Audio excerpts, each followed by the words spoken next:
आज के लेक्चर में हम लोगों ने पढ़ना है क्वाड्रेटिक इक्वेशंस।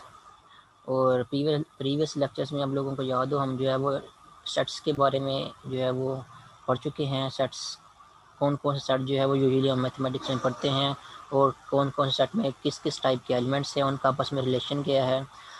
एक बार जस्ट रिकॉल कर लेते हैं। सबसे पहले हम लोगों ने पढ़ा था सेट ऑफ नेचुरल नंबर्स। उसमें एलिमेंट्स होते हैं 1 2 3 4 एंड सो ऑन। और जो नेचुरल नंबर जो है सेट जो है वो सेट ऑफ होल नंबर्स का सबसेट है। और सेट ऑफ होल नंबर में कौन से एलिमेंट्स होते हैं? सेट ऑफ होल नंबर्स में अगर नेचुरल नंबर के साथ अगर जीरो भी इंक्लूड कर दें तो जो नया सेट बनता है उसको सेट ऑफ होल नंबर्स कहते हैं। इसलिए नेचुरल नंबर जो है वो सेट ऑफ होल नंबर्स का सबसेट है। उसके बाद नेक्स्ट सेट पर आता है set of integers. Set of integer में कौन से एलिमेंट्स होते हैं? जीरो, उसके बाद +-1 +-2 +-3 एंड सो ऑन। तो इस तरह के एलिमेंट सेट ऑफ इंटीजर्स में होते हैं। और सेट ऑफ इंटीजर को हमको मैंने लास्ट लेक्चर में ये बताया था कि हम फ्रैक्शन की फॉर्म में लिख सकते हैं। फॉर एग्जांपल कोई भी अगर हम इंटीजर लें, लेट्स से अगर हम 5 लेते हैं सेट ऑफ इंटीजर्स में से, तो 5 को हम फ्रैक्शन की फॉर्म में इस तरह लिख सकते हैं 5/1। उसके अलावा ज़रूरी नहीं है एक ही फॉर्म फ्रैक्शन में हो, किसी और फॉर्म में भी हम लिख सकते हैं। फॉर एग्जांपल हम लिख सकते हैं 5 को 25/5। तो इसका आंसर भी किसकी इक्वल आएगा? 5 के इक्वल ही आएगा। तो 5 जो कि इंटीजर था उसको हम जो है वो पी और क्यू की फॉर्म में लिख सकते हैं, फ्रैक्शन की फॉर्म में लिख सकते हैं। और फ्रैक्शन की फॉर्म में इस तरह लिख सकते हैं कि आपका जो न्यूमरेटर है वो भी इंटीजर है, और जो डिनोमिनेटर है वो भी क्या है? इंटीजर है। और उसके अलावा एक्स्ट्रा कंडीशन जो फ्रैक्शन की या रैशनल नंबर की थी कि आपका डिनोमिनेटर जो है वो नॉट इक्वल टू जीरो होना चाहिए। तो यहाँ पे आप डिनोमिनेटर दे सकते हैं वो क्या है? नॉट इक्वल टू जीरो है। और यहाँ पे भी आपका डिनोमिनेटर जो है वो नॉट इक्वल टू जीरो ही है। तो कोई भी इंटीजर आप लेंगे उसको फ्रैक्शन की फॉर्म में लिख सकते हैं। इवन कि अगर आप इंटीजर्स में से अगर आप ज़ीरो भी लेंगे तो ज़ीरो को भी हम जो है वो फ्रैक्शन की फॉर्म में लिख सकते हैं। फॉर एग्जांपल ज़ीरो को हम लिख सकते हैं 0/2, 0/3, कुछ भी लिख सकते हैं। तो 0/2 ये भी क्या है, आपके पास पी और क्यू की फॉर्म बन रही है, जिसमें जो आपका न्यूमरेटर है वो भी क्या है? इंटीजर है। और जो डिनोमिनेटर है वो भी एक इंटीजर ही है। और जो डिनोमिनेटर वाला इंटीजर है आपका वो क्या है? वो नॉट इक्वल टू जीरो है। तो पी और क्यू की फॉर्म जो कि रैशनल नंबर की डेफिनेशन में इन्वॉल्व होती है, उसको अगर देखा जाए तो जितने भी इंटीजर्स हैं हमारे पास सेट ऑफ इंटीजर्स में या जी सेट में, वो सारे के सारे इंटीजर्स को हम जो है फ्रैक्शन की फॉर्म में लिख सकते हैं। इसका मतलब ये है कि वो सारे के सारे इंटीजर जो हैं वो क्या है? वो रैशनल नंबर भी हैं। मीन्स वो सारे के सारे इंटीजर जो हैं वो जो रैशनल नंबर का सेट है जिसको हम कैपिटल क्यू से डिनोट करते हैं, वो सेट में भी बिलोंग करते हैं। इसलिए जो सेट ऑफ इंटीजर्स है हमारे पास वो क्या बन जाएगा? वो सेट ऑफ रैशनल नंबर का जो है वो सबसेट बन जाएगा। और सेट ऑफ रैशनल नंबर में इंटीजर्स के अलावा और भी बहुत सारे एलिमेंट्स होते हैं। फॉर एग्जांपल 5/2 ये सेट ऑफ इंटीजर में नहीं है, लेकिन ये 5/2 जो है ये सेट ऑफ रैशनल नंबर में मौजूद है। तो ये क्या होगा? ये सेट ऑफ रैशनल नंबर जो है वो सेट ऑफ इंटीजर से बड़ा सेट है, या दूसरे लफ्ज़ में कहें सेट ऑफ इंटीजर जो है वो सेट ऑफ रैशनल नंबर का सबसेट है। उसके बाद नेक्स्ट हमने रियल नंबर की डेफिनेशन पढ़ी थी कि रियल नंबर में कौन से एलिमेंट्स होते हैं। तो जितने भी रैशनल और इरेशनल नंबर हैं उनको अगर कलेक्ट करके इकट्ठा करके एक नया सेट बना दिया जाए तो जो नया सेट बनता है उसको हम सेट ऑफ रियल नंबर्स कहते हैं। तो क्लियरली बात है, क्योंकि सेट ऑफ रियल नंबर जो है वो रैशनल और इरेशनल नंबर को इकट्ठा करके बनाया गया है। तो जितने भी रैशनल नंबर होंगे वो सारे के सारे सेट ऑफ रियल नंबर में मौजूद होंगे। इसलिए जो सेट ऑफ रैशनल नंबर है वो क्या बन जाएगा? सेट ऑफ रियल नंबर का सबसेट बन जाएगा। उसी तरह सेट ऑफ रियल नंबर में क्योंकि सारे के सारे इरेशनल नंबर भी हैं, इसलिए जो सेट ऑफ इरेशनल नंबर है जिसको हम क्यू प्राइम से डिनोट करते हैं वो भी सेट ऑफ रियल नंबर का सबसेट बन जाएगा। उसके अलावा एक सेट जो यूजुअली हम मैथमेटिक्स में पढ़ते हैं वो है सेट ऑफ कम्प्लेक्स नंबर, जो कि हमारे कोर्स में जितना ज़्यादा उसके बारे में डिस्कशन नहीं होगी, लेकिन फिर भी बता देते हैं कि जो सेट ऑफ रियल नंबर होता है वो सेट ऑफ कम्प्लेक्स नंबर का सबसेट होता है। और कम्प्लेक्स नंबर कौन से होते हैं? मे बी आप लोगों को पता हो कि ऐसे नंबर जिनको हम a + b अयोटा की फॉर्म में लिख सकते हैं, ऐसे नंबर को जो है वो कम्प्लेक्स नंबर कहते हैं। और यहाँ पे अयोटा क्या है? अयोटा होता है स्क्वायर रूट ऑफ -1। तो -1 का स्क्वायर रूट जो भी आंसर है इसका, उस आंसर को हम जो है वो अयोटा से जो है वो रिप्रेजेंट करते हैं।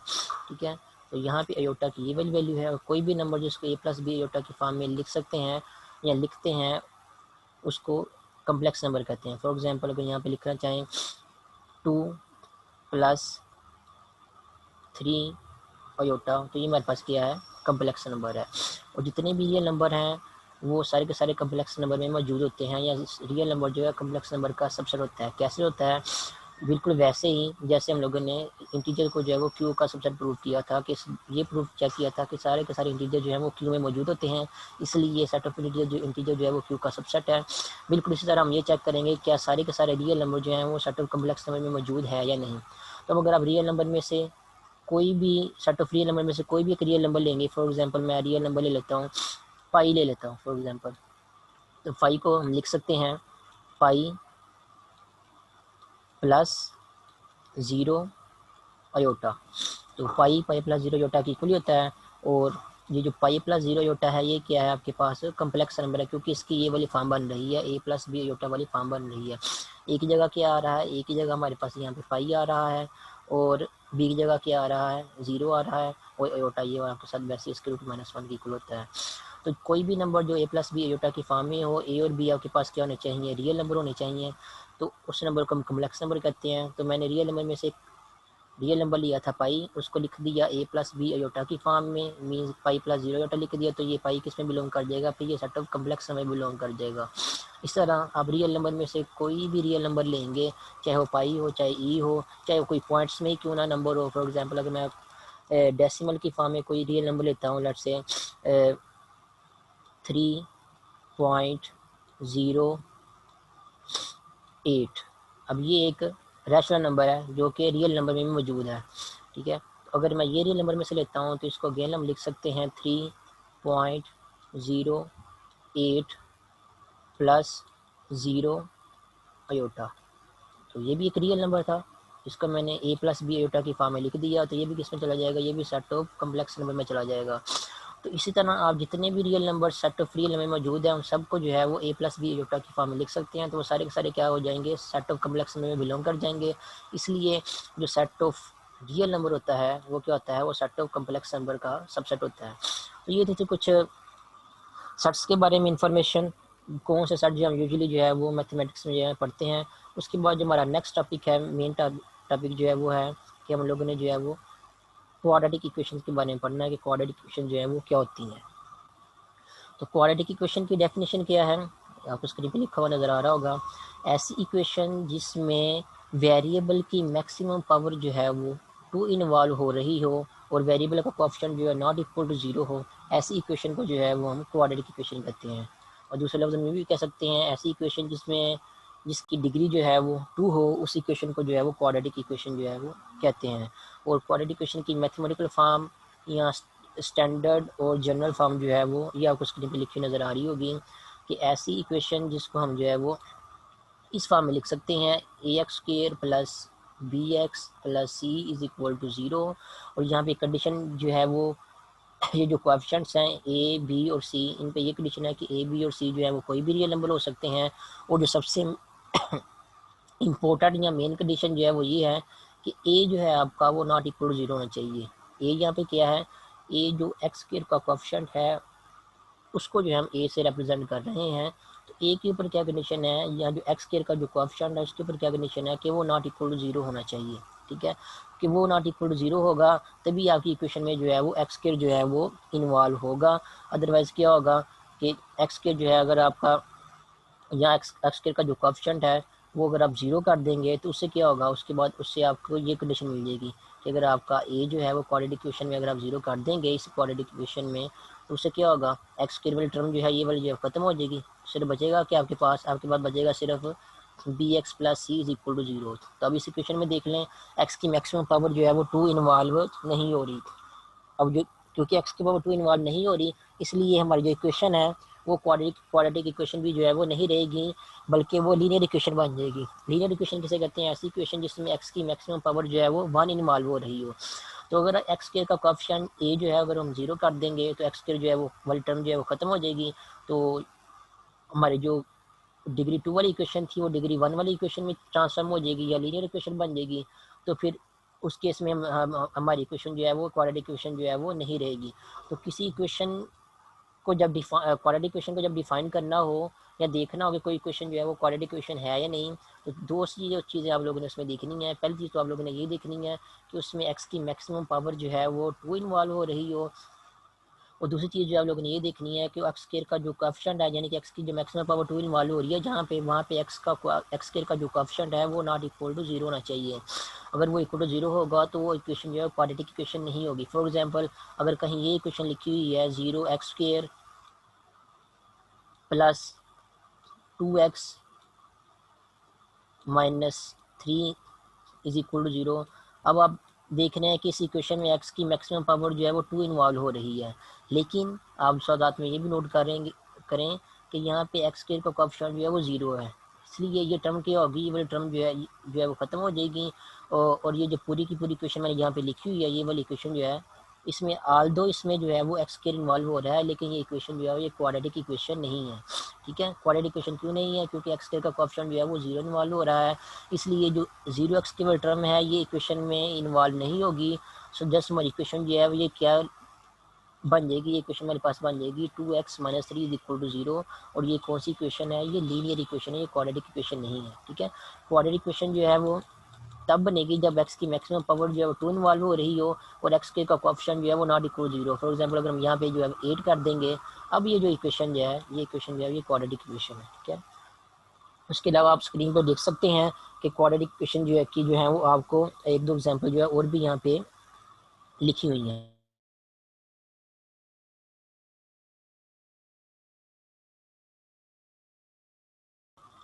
अब ये जो इक्वेशंस मैंने हाईलाइट किए हैं स्क्रीन पे, आप इनको देख सकते हैं। ये जो है वो क्वाड्रेटिक इक्वेशन की एग्जांपल है। पहली एग्जांपल जो है वो है 2x² minus 7x plus 5 is equal to 0।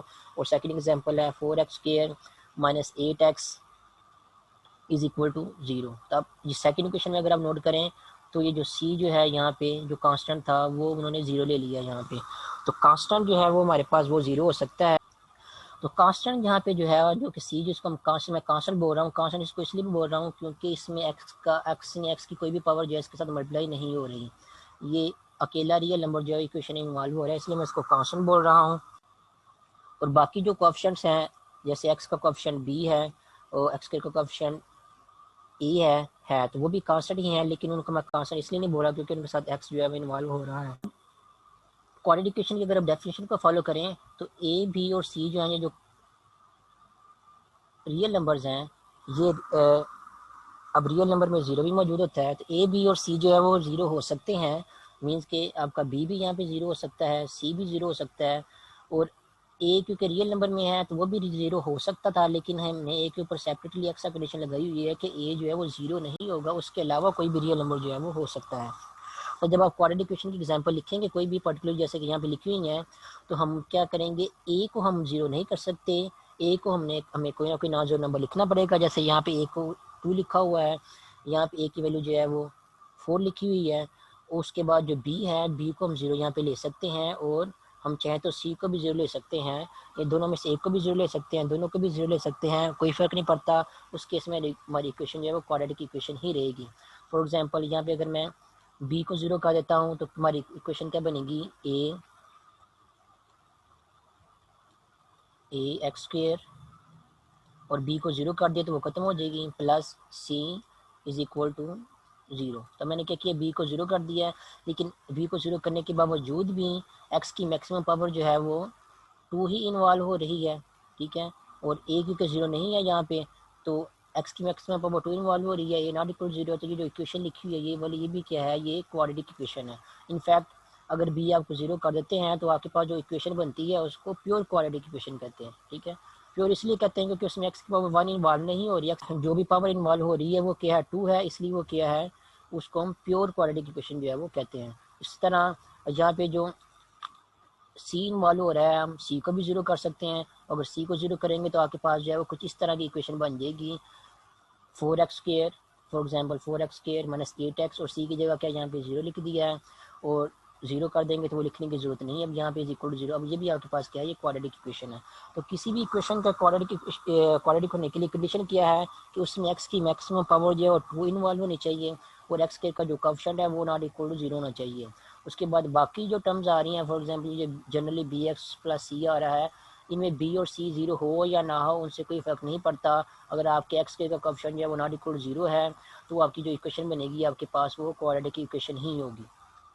तो एग्जांपल आपके सामने है, ये भी आपके पास क्वाड्रेटिक इक्वेशन है, इसमें ए बी और सी तीनों नॉन जीरो लिए हुए हैं। ये भी आपके पास क्वाड्रेटिक इक्वेशन है, इसमें सी जो है वो जीरो के इक्वल लिया हुआ है। और उसके अलावा अगर मैं सेकंड इक्वेशन में चेंजिंग कर दूँ, यहाँ पे एक्स को जो है वो ख़त्म कर दूँ, ये इक्वेशन क्या बन गई है, ये बन गई है 4x² minus 8 is equal to 0। तो इस इक्वेशन में क्या किया है, अब यहाँ पे बी को 0 कर दिया है, सी की जगह क्या ले लिया है, सी की जगह -8 ले लिया है, और ए की जगह क्या ले लिया है, ए की जगह जो है वो +4 ले लिया है। तो ये भी इक्वेशन आपकी क्या है, ये भी क्वाड्रेटिक इक्वेशन ही है, ठीक है। उसके बाद नेक्स्ट चलते हैं, तो ये केस तो मैंने पढ़ लिया है अभी कि अगर बी को हम 0 कर देंगे तो क्या होगा, एक्स वाली टर्म खत्म हो जाएगी। तो आपकी इक्वेशन जो बनेगी उस इक्वेशन को हम कहेंगे कि वो क्या है, प्योर क्वाड्रेटिक इक्वेशन है, क्योंकि उसमें एक्स की पावर 1 जो है वो खत्म हो जाएगी, सिर्फ एक्स की पावर 2 ही जो है वो इन्वॉल्व होगी। जैसे कि यहाँ पे एग्जांपल की लिखी है, यहाँ पे पी को अगर 0 कर देंगे तो फॉर एग्जांपल आपकी इक्वेशन जो है ये बन सकती है x² -4 इज इक्वल 0, यहाँ पर ये बन सकती है x² -9 इज इक्वल 0, यहाँ पर ये बन सकती है x² +9 इज इक्वल 0, या x² +4 इज इक्वल 0। तो इस तरह की इक्वेशन जिसमें x की पावर 1 इन्वॉल्व नहीं हो रही, सिर्फ 2 ही इन्वॉल्व हो रही है, इस तरह की इक्वेशन को भी हम क्वाड्रेटिक इक्वेशन ही कहते हैं। लेकिन क्योंकि x की पावर 1 इन्वॉल्व नहीं हो रही, इसलिए हम इसको कहेंगे कि ये क्या है, प्योर क्वाड्रेटिक इक्वेशन है, ठीक है। उसके बाद ये वाला केस मैंने बता दिया आप लोगों को कि अगर ए को हम 0 कर देंगे, एक्स के कोएफिशिएंट को हम 0 कर देंगे, तो हमारी इक्वेशन जो है क्वाड्रेटिक इक्वेशन जो है वो नहीं रहेगी, बल्कि वो क्या बन जाएगी, वो लीनियर इक्वेशन बन जाएगी। और ये लीनियर इक्वेशन की डेफिनेशन ये होती है कि ऐसी इक्वेशन जिसमें एक्स की पावर मैक्सिमम पावर जो है 1 इन्वॉल्व हो रही हो, या फिर ऐसी इक्वेशन जिसको हम इस फॉर्म में लिख सकते हैं bx + c इज इक्वल 0, उसको हम क्या कहते हैं, उसको हम लीनियर इक्वेशन कहते हैं।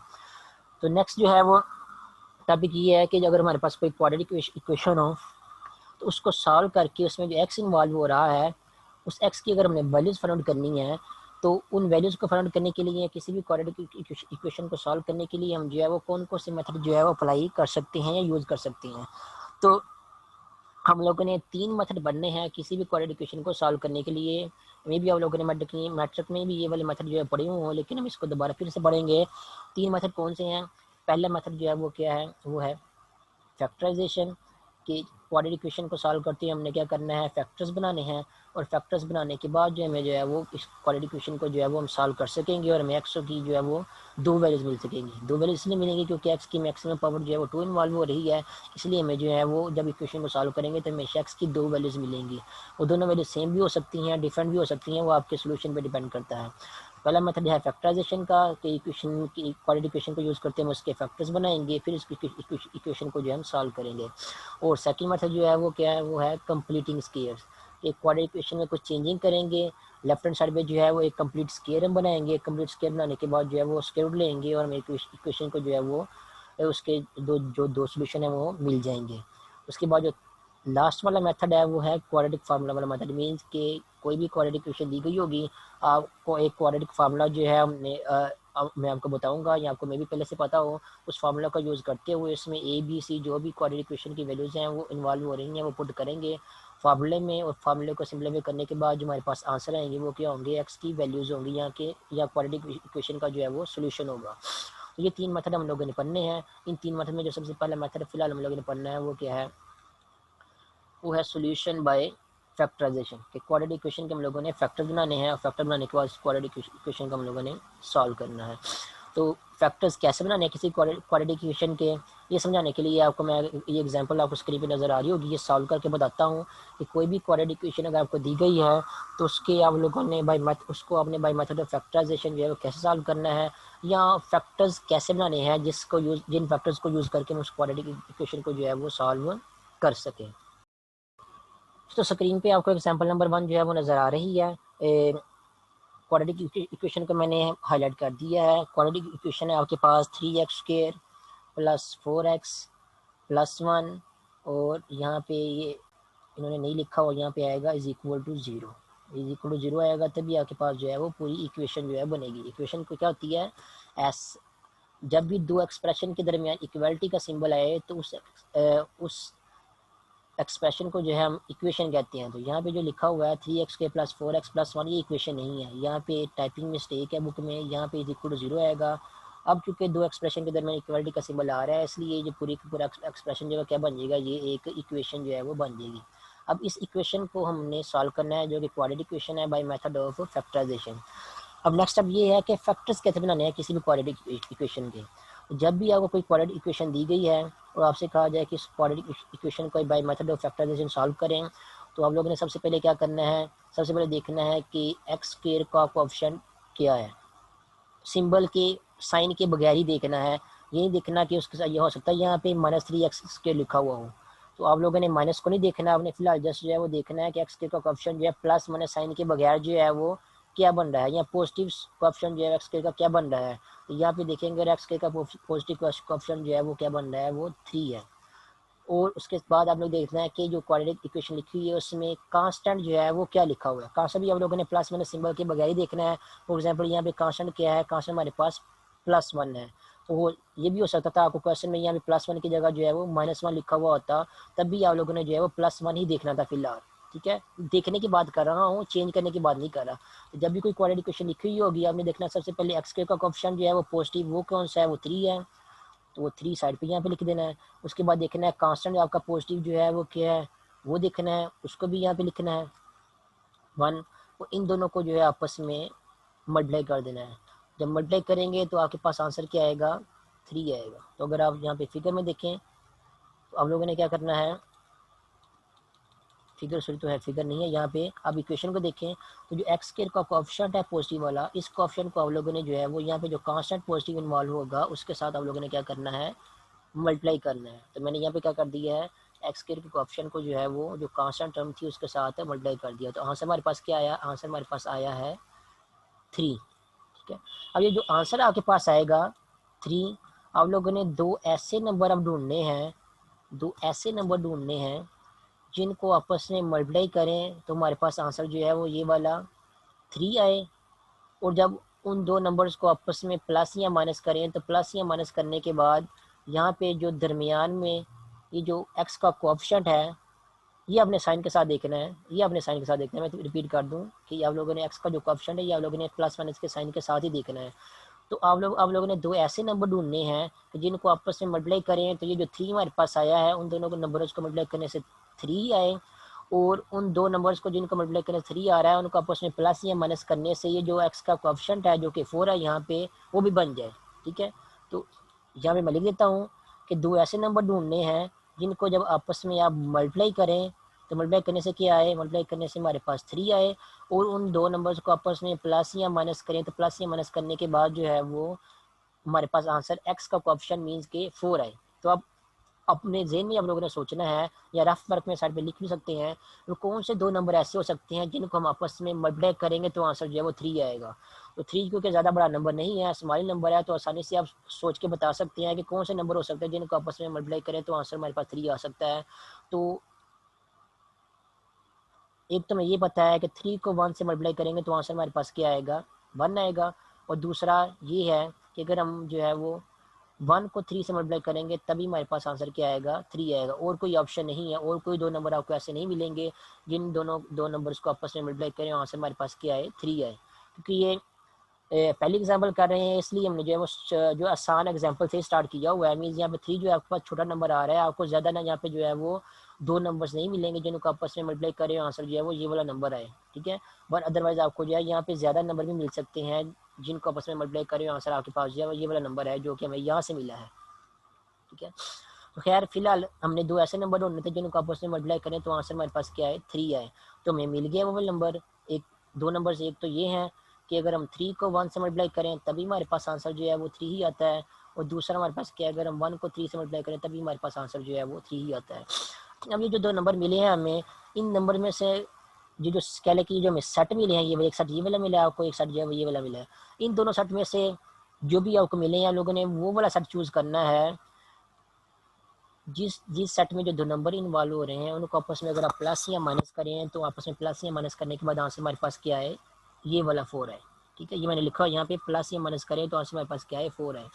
तो आप देख सकते हैं यहाँ पे क्लियरली कि अगर हम पहला सेट ही चूज़ कर लें जो कि क्या है जिसमें दो नंबर इन्वॉल्व हो रहे हैं 3 और 1, अगर हम 3 +3 और +1 इस तरह का हम लिखें दोनों नंबर्स को, तो क्या किया हमने 3 में जो है 1 ऐड कर रहे हैं, तो इनको अगर आपस में ऐड करेंगे तो हमारे पास क्या बन रहा है, हमारे पास जो है वो 4 बन रहा है, क्योंकि 3 और 1 4 ही होते हैं।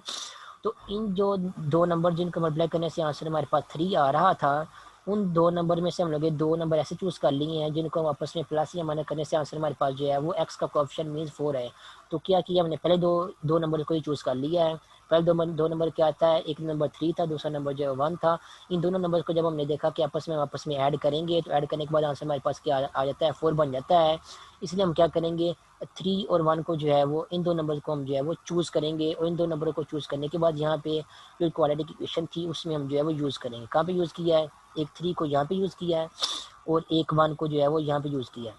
3 और 1 को यूज़ कैसे किया है, 3 के साथ जो है वो एक्स लगा दिया है, और उसके साथ 1 के साथ भी जो है वो एक्स लगा दिया है। 3 के साथ जब एक्स लगाएंगे तो वो क्या बन जाएगा, 3x। 3 के साथ मीन ये जो +3 लिखा हुआ है यहाँ पे, तो +3 के साथ एक्स लगाएंगे तो आप क्या बन जाएगा, +3x बन जाएगा। और ये जो आपके पास +1 था, इसके साथ एक्स लगाएंगे तो क्या बन जाएगा, वो +x बन जाएगा। ठीक है। अब क्योंकि 3 और 1 को ऐड करने से 4 बन रहा था यहाँ पे, इसलिए +3x और +x को जब आपस में ऐड करेंगे तो वो क्या बन जाएगा, +4x बन जाएगा। तो अब यहाँ पे मैंने क्या किया है, हमने ये किया है, जो 3x के यहाँ पे इन्वॉल्व हो रहा था उसको एज इट इज़ नीचे लिख दिया है। ठीक है।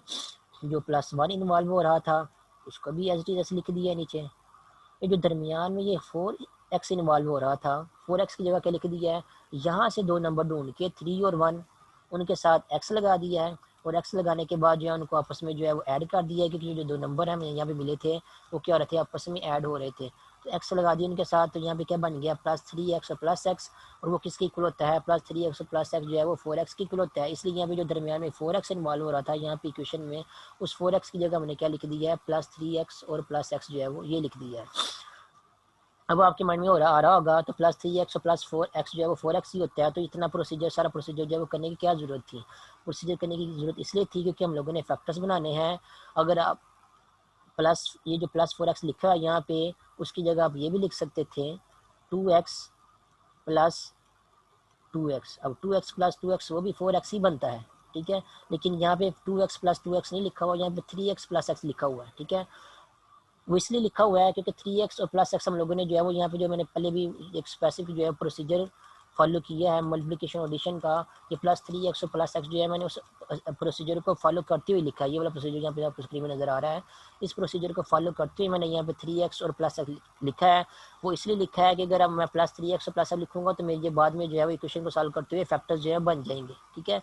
अगर मैं +3x और +x को नहीं लिखूंगा, बल्कि 2x प्लस 2x लिखूंगा 4x की जगह, तो ये जो सेकेंड स्टेप में जो हमारे पास यहाँ पे फैक्टर्स बन रहे हैं वो नहीं बनेंगे। और जब फैक्टर्स नहीं बनेंगे तो हमारी क्वाड्रेटिक इक्वेशन जो है वो सॉल्व नहीं होगी। तो हमने वो दो नंबर यहाँ पे इस तरह चूज़ करने होते हैं कि नेक्स्ट स्टेप में जो है हमारे जो है वो फैक्टर्स बन सके। और फैक्टर्स वो तभी बनते हैं जब वो दो नंबर आप यहाँ पे इस तरह चूज़ करेंगे जैसे मैंने यहाँ आपको करके बताए हैं, कि जो एक्स के और एक्स का कोएफिशिएंट है उनको आपस में मल्टीप्लाई करें, उनको मल्टीप्लाई करने के बाद जो नंबर आएगा, फॉर एग्जाम्पल यहाँ पर 3 आ रहा है, तो हमने दो नंबर ऐसे चूज़ करने हैं जिनको आपस में मल्टीप्लाई करें और आंसर जो है वो 3 आए। और उन दो नंबर्स को जब आपस में हम ऐड करें, प्लस या माइनस करें, तो प्लस में माइनस करने के बाद जो एक्स का कोएफिशिएंट 4 है वो बन जाए। तो हमने नोट किया यहाँ पे कि 3 और 1 दो ऐसे नंबर हैं जिनको आपस में अगर हम मल्टीप्लाई करें तो आंसर जो है वो 3 आता है। और +3 और +1 को जब आप आपस में ऐड करेंगे तो उनको जब आपस में ऐड करेंगे तो एक्स का कोएफिशिएंट जो है वो 4 बन जाता है। इसलिए हम जो है ये जो दो नंबर हैं +3 और +1, इनके साथ एक्स लगा के इनको यहाँ पे यूज़ करेंगे। तो इनके साथ एक्स जब एक्स लगाएंगे, इनको जब यहाँ पे यूज़ करेंगे तो +3 और +x जो है वो क्या बन जाएगा, 4x बन जाएगा। तो जैसे हमने क्या किया, 4x की जगह हमने +3 और +x लिख दिया है। 3x के जो है वो वैसे का वो भी वैसे का वैसे लिख दिया है, और +1 जो है वो भी वैसे का वैसे लिख दिया है। तो कहने का मतलब ये है, इन शॉर्ट, ये जो पहले स्टेप में ये जो इक्वेशन लिखी हुई है, क्वाड्रेटिक इक्वेशन लिखी हुई है, इसको चेंज करके हम जो है वो ये जो दूसरे स्टेप में इक्वेशन लिखी हुई है इसके फॉर्म में लिख सकते हैं। इसमें कुछ भी गलती या गड़बड़ नहीं है, ये बिल्कुल एग्जैक्टली पहले की ऊपर वाली इक्वेशन लिखी हुई है, जस्ट चेंजिंग है की है। 4x की जगह हमने लिख दिया है +3x और +x। ये +3x और +x हम लोगों ने ये यहाँ पे जो मैंने स्पेसिफिक प्रोसीजर किया थोड़ी देर पहले, उस प्रोसीजर को फॉलो करने के बाद हम लोगों ने लिखा है, ताकि इन दी नेक्स्ट टाइम हमारे जो है वो फैक्टर्स जो है वो बन सके। ठीक है।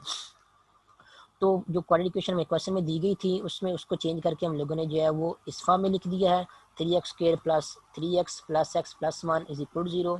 उसके बाद अगर आप नोट करेंगे तो ये जो पहली दो टर्म्स हैं इस क्वाड्रेटिक इक्वेशन की, दोनों टर्म्स में 3 भी इन्वॉल्व हो रहा है और दोनों टर्म्स में x भी इन्वॉल्व हो रहा है। तो दोनों टर्म्स ये हम क्या कर सकते हैं, 3 भी कॉमन ले सकते हैं और x भी कॉमन ले सकते हैं। तो ये जो पहली दो टर्म है, इन दोनों टर्म्स में अगर हम 3 कॉमन लेंगे और x भी कॉमन लेंगे तो जो पहले टर्म है वहाँ पे क्या बच जाएगा, वहाँ पे सिर्फ जो है वो x बच जाएगा, ठीक है। और जो दूसरी टर्म है उसमें से भी हम लोगों ने 3 और x कॉमन ले लिया है। जब 3 और x कॉमन ले लेंगे तो यहाँ पे क्या बच जाएगा, यहाँ पे सिर्फ जो है वो 1 बच जाएगा, ठीक है। क्योंकि 3x को जब दोबारा फिर मल्टीप्लाई करेंगे 1 के साथ तो यहाँ पे फिर अगेन जो है वो 3x बन जाएगा, और 3x को जब इस x के साथ मल्टीप्लाई करेंगे तो यहाँ पे अगेन जो है वो 3x स्क्वायर बन जाएगा, ठीक है। हम लोगों ने मल्टीप्लाई नहीं करना, हम क्या कर रहे हैं, कॉमन ले रहे हैं। ये जो पहली दो टर्म्स है यहाँ पे दोनों टर्म्स में 3 और x इन्वॉल्व हो रहा है, 3x कॉमन ले लेंगे दो टर्म्स में से, जो पहले टर्म है उसमें एक x बच जाएगा, और यहाँ पे जो 3x है यहाँ पे 3x पूरे के पूरे को कॉमन ले लेंगे तो यहाँ पे क्या बच जाएगा, यहाँ पे 1 बच जाएगा।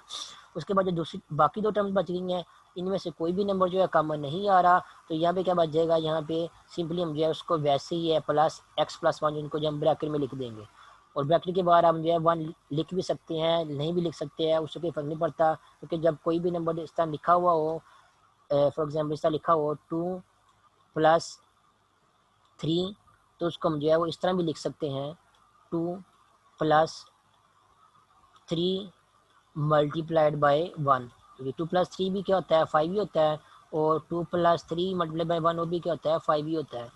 तो यहाँ पे x+1 को इसको हम ब्रैकेट में लिख देंगे, और साथ में आप 1 लिख भी सकते हैं, नहीं भी लिख सकते, उससे कोई इशू नहीं है। तो फिलहाल जो हम क्या करते हैं 1 नहीं लिखते, जैसे हमने क्या किया यहाँ पे ये जो x+1 बाकी दो टर्म्स बची थी यहाँ पे उनको जैसे हमने क्या कर दिया, यहाँ पे प्लस लगाने के बाद जो है ब्रैकेट में लिख दिया यहाँ पे। अब यहाँ पे एक चीज़ नोट करो कि जब हमने दो दो टर्म्स को हम लोगों ने अलग अलग डील किया है, तो पहली दो टर्म्स में से कुछ कॉमन आया, दूसरी टर्म्स में से कुछ कॉमन नहीं आया। तो जरूरी नहीं है कि हमेशा पहले दो टर्म्स में से कुछ कॉमन आए बाकी दो टर्म्स में कुछ कॉमन ना आए।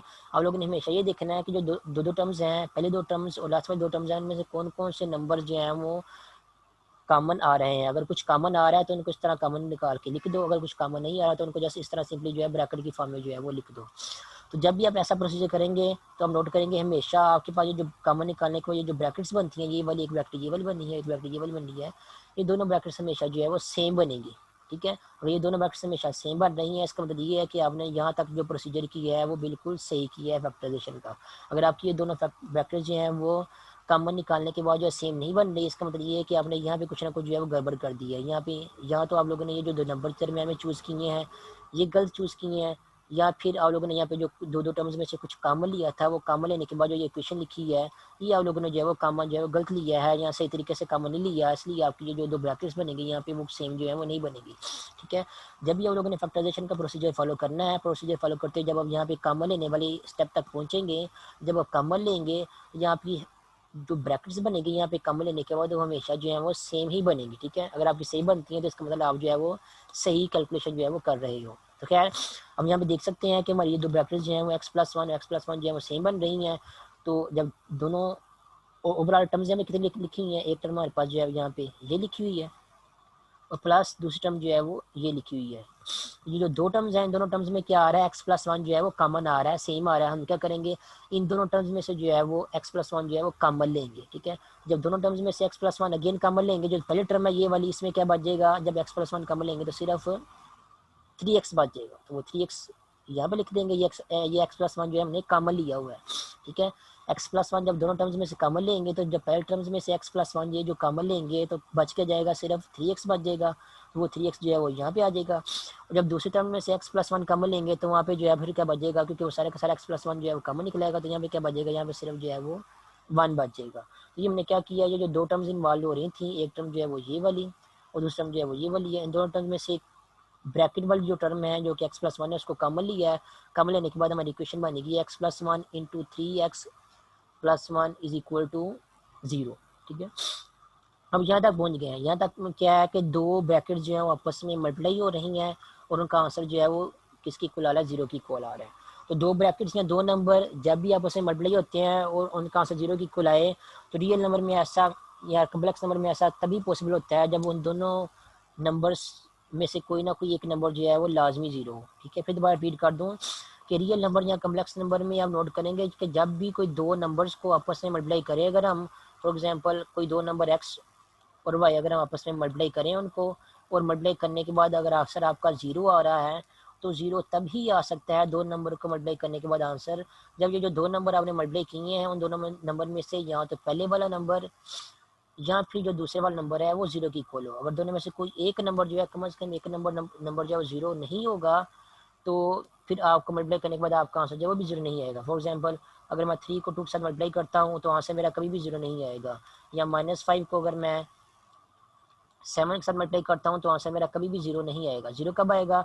जब मैं किसी एक नंबर को, लेट से 5 को जो है वो जीरो के साथ मल्टीप्लाई करूँगा, या फिर जीरो को किसी एक नंबर लेट से 7 के साथ मल्टीप्लाई करूँगा, या फिर जीरो को जीरो के साथ जो है मल्टीप्लाई करूँगा। ठीक है, तो जीरो आंसर मेरा कब आ रहा है? जब मल्टीप्लिकेशन में जो दो नंबर आ रहे हैं उन दो नंबर में से कम एक नंबर जो है वो लाजमी जीरो हो, तभी मल्टीप्लिकेशन का आंसर जो है वो जीरो आएगा। अदरवाइज मल्टीप्लिकेशन का आंसर जो है वो जीरो के इक्वल नहीं आएगा। रियल नंबर और कम्प्लेक्स नंबर में ये वाली बात जो है जनरल होती है। तो यहाँ पे हमारे पास जो क्या आ रहा है कि दो नंबर आपस में मल्टीप्लाई हो रहे हैं और दोनों का आंसर जीरो के इक्वल आ रहा है, तो पहले जहाँ तो पहला नंबर जीरो के इक्वल होगा या दूसरा नंबर जीरो के इक्वल होगा। तो पहले नंबर को सॉल्व करेंगे तो एक्स की वैल्यू -1 आएगी, और दूसरे नंबर को सॉल्व करेंगे तो एक्स की वैल्यू जो है वो -1/3 आएगी। तो ये आपका जो है दो वैल्यूज आपको मिल जाएंगी। ठीक है, तो अभी टाइम खत्म हो गया है, आज के लिए एक एग्जाम्पल ही काफ़ी है। बाकी एग्जाम्पल जो है फैक्टराइजेशन की हम जो है फिर नेक्स्ट लेक्चर में करेंगे। ठीक है, तो आप जो है बाकी एग्जाम्पल को देखना, ये वाली एग्जाम्पल नंबर 2 और एग्जाम्पल नंबर 3 को फैक्टराइजेशन कैसे सॉल्व किया हुआ है मैं ग्रुप में शेयर कर दूंगा, और नेक्स्ट लेक्चर में इसको फिर दोबारा से एक बार फिर जो है वो स्टडी करेंगे कि फैक्टर्स जो है वो कैसे बनते हैं, और फैक्टर्स बनाने के बाद जो है वो इक्वेशन को जो है वो कैसे सॉल्व करना होता है। तो वो फिर हम जो है वो नेक्स्ट लेक्चर में करेंगे कुछ और एग्जाम्पल्स, ताकि आप लोगों को ज़्यादा अच्छे से जो है वो फैक्टराइजेशन के मेथड के बारे में जो है वो समझ आ सके। ठीक है।